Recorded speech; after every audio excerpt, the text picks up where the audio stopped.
Hello friends, time pass नहीं के YouTube channel में आप लोगों का स्वागत है। आप लोगों को इस चैनल पर सिर्फ वही कंटेंट मिलेगा जिससे आप इंस्ट्रक्शन हो पाए। तो चलिए देखते हैं आज हम group D, NTPC and SSC के एमटीएस से लेके एसएससी सीजीएल तक जितने भी एग्ज़ाम में अगर जीके जीएस आते हैं तो यकीन मानिए कि मैं उसका आपको शुरू से लेकर अंत तक अपने चैनल के माध्यम से पूरी तैयारी करवाने वाला हूँ। आपको कहीं भी 1 रुपया खर्च करने की ज़रूरत नहीं है। आप मेरे चैनल को देखिए, मेरे प्लेलिस्ट को विजिट कीजिए, आपको लग जाएगा कि हाँ, वास्तव में मैं जो कंटेंट देता हूँ वह एग्ज़ाम क्रैक करने के वाला ही होता है। तो चलिए देखते हैं आज। इससे पहले मैंने एक हिस्ट्री का वीडियो डाला है और वो नहीं देखे तो वो जाके देख लीजिएगा। आज डे 2 है ना। और मैं आप लोगों को पूरा सिलेबस खत्म करवाऊँगा, ठीक है, ये भी याद रखिएगा। तो चलिए बिना देर की वीडियो को स्टार्ट करते हैं। आज देखेंगे हम लोग संविधान सभा, ठीक है। चलिए तो देखते हैं, इसमें पहला क्वेश्चन से स्टार्ट करते हैं। भारतीय संविधान का निर्माण करने वाली संविधान सभा का गठन जुलाई 1946 में किया गया था, ठीक है। कब किया गया था? तो जुलाई 1946 में किया गया था। चलिए देखते हैं आगे। भारत के लिए संविधान सभा की रचना हेतु संविधान सभा का विचार सर्वप्रथम स्वराज पार्टी ने 1924 में प्रस्तुत की थी, है ना। यानी किसने विचार दिया था? तो स्वराज पार्टी ने ही विचार दिया था कि आप भारत में एक संविधान सभा होना चाहिए, एक संविधान होना चाहिए, ठीक है। चलिए अब देखते हैं आगे और समझते हैं यहाँ से क्वेश्चन को। चलिए अब आगे है, संविधान सभा के सदस्यों की कुल संख्या 389 निश्चित की गई थी, जिसमें से 292 ब्रिटिश प्रांतों के प्रतिनिधि थे, 4 चीफ कमिश्नर क्षेत्र के प्रतिनिधि थे और 93 देसी रियासतों के प्रतिनिधि थे। यानी कि कुल मिला के कितने थे? 389, ठीक है। चलिए अब समझते हैं आगे और देखते हैं।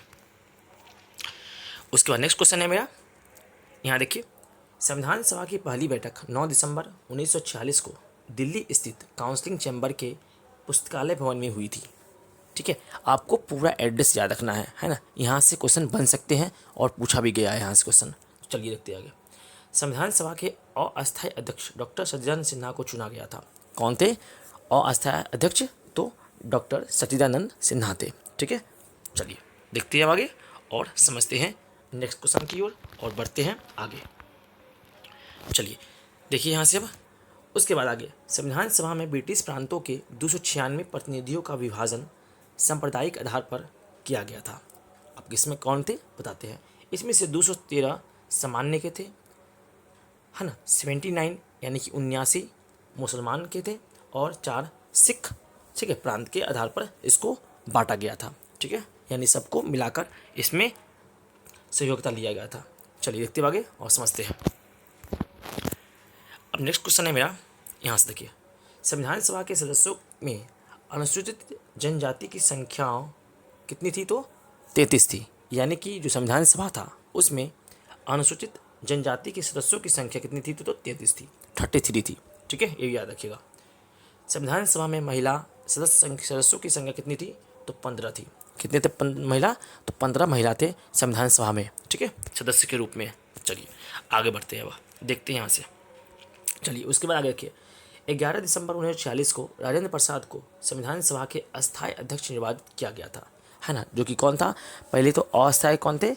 डॉक्टर सच्चिदानंद सिन्हा थे, है ना। उसके बाद 11 दिसंबर को 1946 को, है ना, डॉक्टर राजेंद्र प्रसाद को संविधान सभा का अस्थायी अध्यक्ष चुन लिया गया था, यानी बना दिया गया था। चलिए आगे देखते हैं।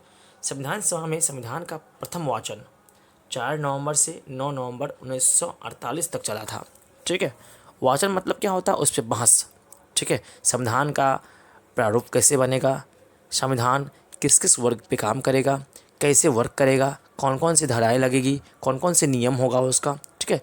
चलिए तो इस सब पर क्या हुआ? बहस हुआ, उसी को बोलते हैं वाचन, ठीक है। चलिए अब आगे देखते हैं। नेक्स्ट है मेरा, संविधान पर दूसरा वाचन 15 नवंबर 1948 से 17 अक्टूबर 1949 तक चला, ठीक है। यहाँ क्या था? 1948, है ना। 15 नवंबर 1948 से 17 अक्टूबर 1949 तक चला था, ठीक है। कौन सा वाचन? तो सेकेंडवा वाचन, यानी दूसरा वाचन। चलिए आगे देखते हैं। संविधान निर्माण करने की प्रक्रिया में कुल 2 वर्ष 11 महीने और 18 दिनों का समय लगा था, ठीक है। ये सब याद रखिएगा आप। चलिए ये सारे पॉइंट बहुत इंपॉर्टेंट है, मोस्ट वीवीआई है, इसीलिए आप इसको स्किप नहीं कीजिएगा, शुरू से लेकर अंत तक जरूर देखिएगा। चलिए देखते आगे।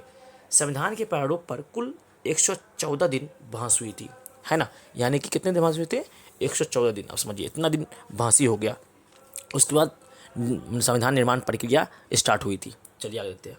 संविधान निर्माण कार्य में कुल मिलाकर 63,96,729 रुपये खर्च हुए थे। ठीक है, ये भी याद रखिएगा। ये सारे पॉइंट बहुत मोस्ट VVI है। चलिए देखते हैं आगे और समझते हैं। संविधान को 26 नवंबर 1949 ईस्वी को संविधान सभा द्वारा पारित किया गया था। तब इसमें कुल 22 भाग थे, 395 अनुच्छेद थे और 8 अनुसूचियाँ थी। यानी कि संविधान जब स्टार्टिंग में जब अंगीकृत हुआ था, ठीक है, या लागू हुआ था फर्स्ट बार में, ठीक है, संविधान सभा द्वारा पारित हुआ था, उस समय यानी कह सकते हैं मूल संविधान में कुल 22 भाग थे, 395 अनुच्छेद हैं और 8 अनुसूचियाँ थी। ठीक है, मूल संविधान में। चलिए उसके बाद आगे देखते हैं। संविधान सभा की अंतिम बैठक 24 जनवरी 1950 ईस्वी को हुई। कब हुई थी? तो 24 जनवरी 1950 ईस्वी को संविधान सभा की अंतिम बैठक हुई थी। उसी दिन संविधान सभा के द्वारा डॉक्टर राजेंद्र प्रसाद को भारत का प्रथम राष्ट्रपति चुना गया था। ठीक है, उसी अंतिम संविधान सभा के अंतर्गत, ठीक है, डॉक्टर राजेंद्र प्रसाद को भारत का प्रथम राष्ट्रपति चुना गया था। चलिए देखते हैं आगे। नेक्स्ट, राष्ट्रीय ध्वज को संविधान सभा ने 22 जुलाई 1947 को अपनाया। कब अपनाया? तो 22 जुलाई 1947 को अपनाया था। इसके बाद नेक्स्ट देखते हैं। राष्ट्रगान को संविधान सभा ने 24 जनवरी 1950 को अपनाया था। कब अपनाया था? तो 24 जनवरी 1950 को। जबकि राष्ट्रीय गीत को संविधान सभा ने 26 जनवरी 1950 को अपनाया। ठीक है, 24 जनवरी को राष्ट्रगान को और 26 जनवरी को राष्ट्रगीत को अपनाया था संविधान सभा के द्वारा 1950 ईस्वी में। ठीक है, चलिए देखते हैं आगे और समझते हैं। अब देखते हैं यहाँ से बहुत ही इंपॉर्टेंट पॉइंट को। चलिए देखते हैं। संविधान की प्रस्तावना को संविधान की कुंजी कहा जाता है। ठीक है, क्या कहा जाता है? तो संविधान की कुंजी कहा जाता है संविधान की प्रस्तावना को। आगे, प्रस्तावना को न्यायालय में परिवर्तित नहीं किया जा सकता। यानी कि अगर संविधान के प्रस्तावना में अगर चेंज करना हो तो न्यायालय इस प्रस्तावना के किसी भी पार्ट को, किसी भी भाग को या किसी भी हिस्सा को चेंज नहीं कर सकती। यह अधिकार सिर्फ और सिर्फ संसद को प्राप्त है। ठीक है, ये भी याद रखिएगा। चलिए आगे देखते हैं। इसके बाद देखते हैं आगे। संसद संविधान की मूल ढांचा में नकारात्मक संशोधन नहीं कर सकती है। यानी कहने का मतलब है कि जो पहले संविधान संशोधन हो चुका है या फिर संविधान बन चुका है उसमें नकारात्मक कोई चीज़ को ऐड नहीं किया जा सकता, है ना, जिससे क्या हो, एक सामान्य जन को नुकसान हो, क्षति हो या संविधान की जो प्रकाष्ठा है उस पर क्या हो, प्रभाव डाले। तो ऐसा संसद को यह अधिकार नहीं है कि वो उसमें नकारात्मक संशोधन कर सके, है ना, सिर्फ सकारात्मक संशोधन ही कर सकते हैं। ठीक है, ये भी याद रखिएगा। अब आगे देखते हैं। यदि सरकार या कोई नागरिक प्रस्तावना की अवहेलना करता है तो उसकी रक्षा के लिए हम अदालत की सहायता नहीं ले सकते हैं। अब देखिए, यह सरकार हो, जो केंद्र सरकार हो, जो वर्तमान केंद्र सरकार हो या फिर कोई एक नागरिक हो, अगर वो प्रस्तावना की अवहेलना करता है ना, उसकी बेइज्जती करता है ना, तो आपको, अगर आपको कुछ सजा मिल जाती है तो आप न्यायालय में इसके प्रति, है ना, इसको सुलझाने के प्रति या बोले तो इसकी रक्षा के लिए आप न्यायालय में नहीं जा सकते हैं, क्योंकि आपको न्यायालय में भी वहाँ पर कोई मतलब आपको कह सकते हैं तो सुरक्षा नहीं मिल पाएगी, कोई सुविधा नहीं मिल पाएगा। ठीक है, क्योंकि यह भारतीय संविधान में, है ना, उल्लेखित है ये। ठीक है, ये बात याद रखिएगा, सीधा बात समझिए। यानी कि प्रस्तावना को कोई भी संसद या फिर संसद के लोग या फिर सरकार या फिर एक आम आदमी, है ना, उसकी अवहेलना नहीं कर सकते हैं। इसीलिए चल लिखते आगे और समझते हैं। नेक्स्ट है मेरा 42वें संविधान संशोधन अधिनियम 1976 में के दौरान प्रस्तावना की में समाजवादी, धर्मनिरपेक्ष और राष्ट्र की अखंडता शब्द जोड़े गए थे। अब कब देखिए, आपके एग्जाम में क्वेश्चन पूछ लिया जाएगा कि संविधान की प्रस्तावना में, ठीक है, समाजवादी, धर्मनिरपेक्ष और राष्ट्र की अखंडता शब्द को कौन से संशोधन में जोड़े गए थे और कब जोड़े गए थे? कब जोड़े गए थे? तो 1976 में जोड़े गए थे। और कौन संविधान संशोधन में? तो 42वें संविधान संशोधन में जोड़े गए थे। कौन सा वर्ड? तो समाजवादी, धर्मनिरपेक्ष और राष्ट्र की अखंडता। चलिए देखते हैं आगे, समझते हैं। ये सारे पॉइंट बहुत इंपॉर्टेंट है। चलिए आगे देखते हैं।